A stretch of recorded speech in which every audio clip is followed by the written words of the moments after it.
Assalamualaikum warahmatullahi wabarakatuh. Alhamdulillahilladzi nazzala al-Qur'ana hudan linnasi wa bayyinatin minal huda wal furqan. Qala ta'ala walladzi yusalli 'alaikum wa malaikatuhu liyukhrijakum minadh-dhulumati ilan nur wa kana bil mu'minina rahima.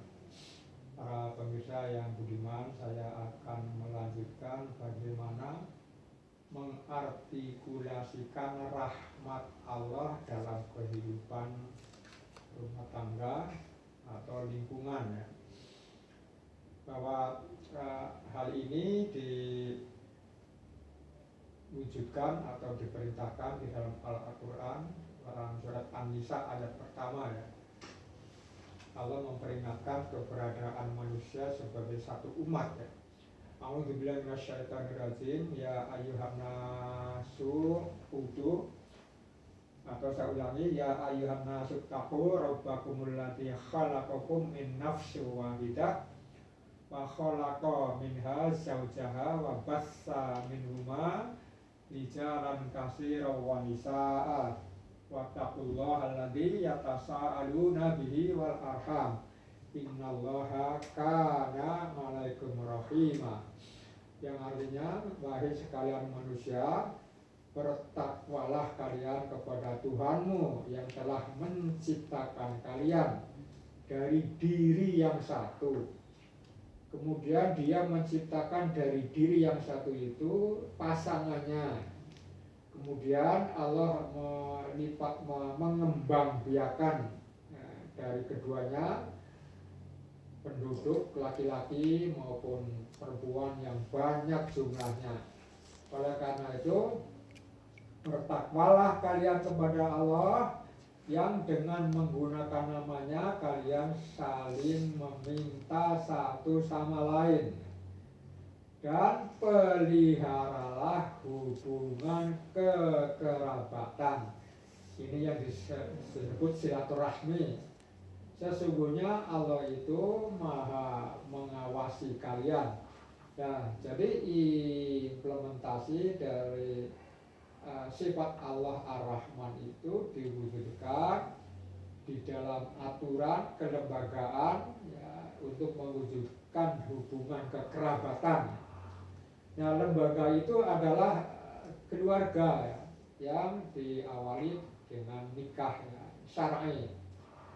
Jadi tujuan dari nikah itu sudah mafhum, ya, untuk mewujudkan mawaddah warahmah, ya. Mawaddah itu rasa cinta, ya. Jadi pertama kali orang membangun rumah tangga itu diawali dengan rasa cinta yang tumbuh dari hati seseorang ketika dia melihat calon pasangannya.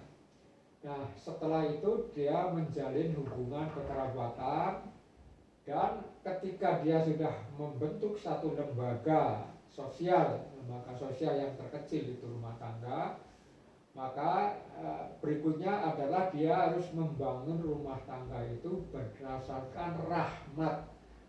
Karena bisa saja nanti dalam jangka 5, 10 atau 20 tahun, ya, rasa cintanya berkurang. Tapi kalau dia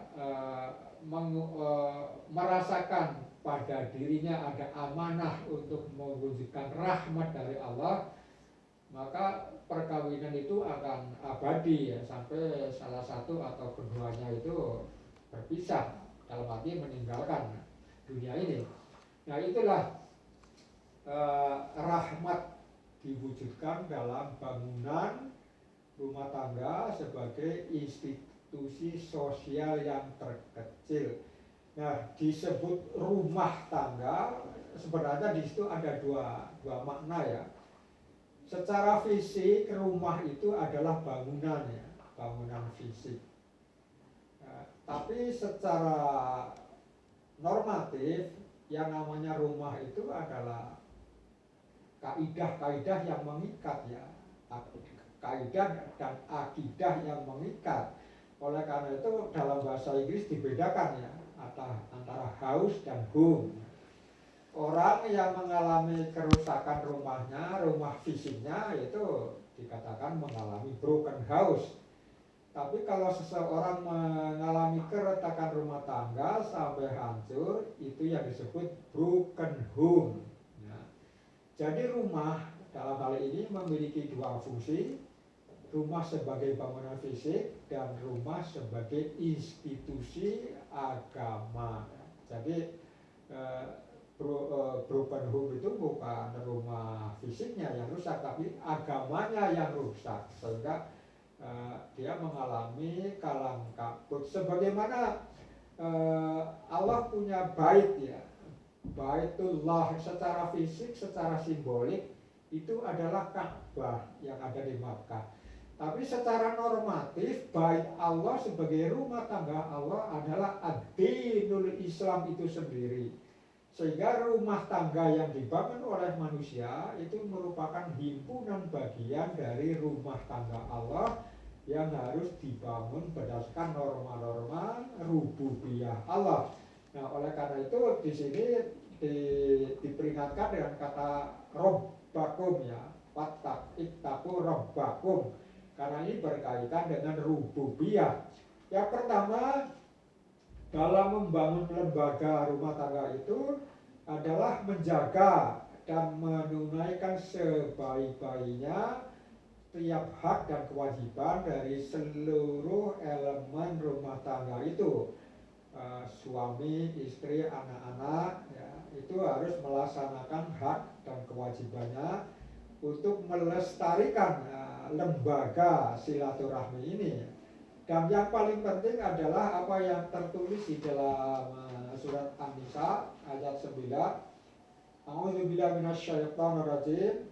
Wal yahsyal ladzina law taraku min khalfihim dzurriyyatan di'afan khafu 'alaihim wal yattaqullaha wal yaqulu qawlan sadida. Yang maksudnya hendaklah seseorang itu takut kalau dia meninggalkan generasi yang lemah. Oleh karena itu hendaklah bertakwa kepada Allah dan berkatalah dengan perkataan yang jujur, yang lurus ya. Qawlan sadidan adalah kata-kata yang adil ya. Itu kata-kata yang adil di rumah tangga adalah menata ya. Menata aturan-aturan yang berlaku di rumah tangga itu supaya adil. Nah, menyiapkan generasi yang kuat itu perlu ya, karena generasi berikutnya adalah akan menjadi penerus. Oleh karena itu orang tua harus menyiapkan anaknya punya kekuatan untuk melanjutkan, yaitu dengan sistem pewarisan atau hibah, atau mendidik mereka sehingga dia bisa mandiri kelak. Oleh karena itu sebagai imbal baliknya Allah memerintahkan kepada anak ya, apabila dia mencapai usia dewasa umur 40 tahun, maka dia diwajibkan untuk senantiasa mendoakan kedua orang tuanya. Ya minimal ya mendoakan ya Rabbirhamhuma kama rabbayani shaghira, atau lengkapnya Rabbighfirli wali walidayya warhamhuma kama rabbayani shaghira. Ya Allah, ampunilah aku dan kedua orang tuaku dan sayangilah mereka berdua sebagaimana keduanya telah mengasuh kami waktu kecil. Itulah imbal balik rahmat ya. Seorang tua menunjukkan rahmatnya, kasih sayangnya terhadap anak-anak. Imbal baliknya nanti anak-anak diwajibkan mendoakan orang tua akan mendapat rahmat dari Allah, dan itu akan mewujudkan amal jariyah. Salah satu amal jariyah adalah anak yang soleh yang mendoakan kedua orang tua. Itulah implikasi dari mewujudkan, mengartikulasikan rahmat Allah dalam kehidupan berumah tangga, dan ini akan diperluas kehidupan masyarakat dan negara. Saya kira ini insya Allah nanti dilanjutkan dengan yang masih ada hubungannya dengan ini. Bila taufiq wal hidayah. Assalamualaikum warahmatullahi wabarakatuh.